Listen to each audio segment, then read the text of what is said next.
Hey guys, welcome back to the next video.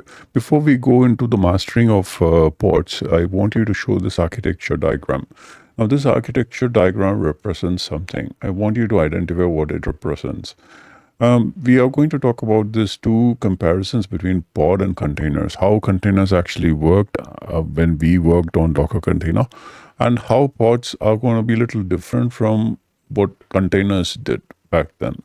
Containers are pretty much the best way to store your data or to access your data, blah blah blah.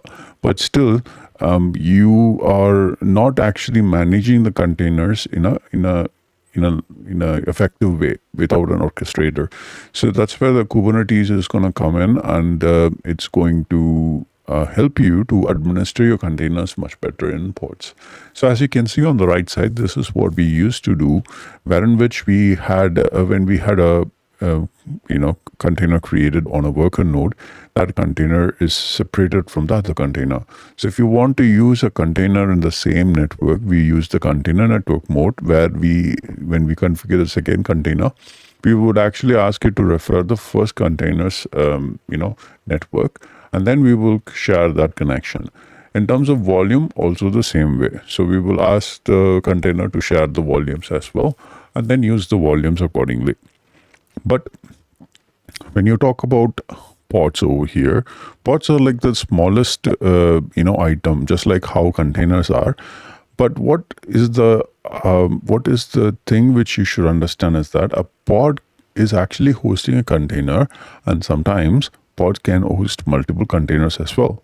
So in which ways, when a pod is host multiple containers, it means that the pod has the ability to share all the resources in terms of your networking, your volumes, your data. So all those can be shared between the one single pod. So which means an entire application stack can sit inside a pod, and that pod can be multiplied across multiple worker system. So that is also a possibility over here, which was not found in terms of containers.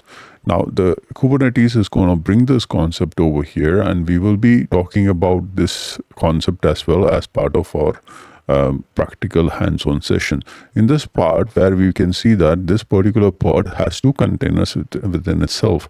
So which means that one container is going to host our HTTP service, another container is going to host 8080 Tomcat service.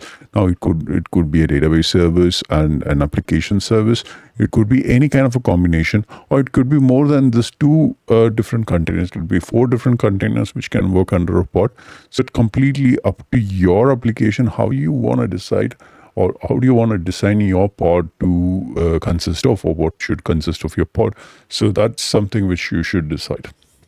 So I'm going to tell you about this in the next few videos, wherein which when we're talking about YAML files and creating your own manifest for deploying your application, we'll be talking in much detail about all these concepts.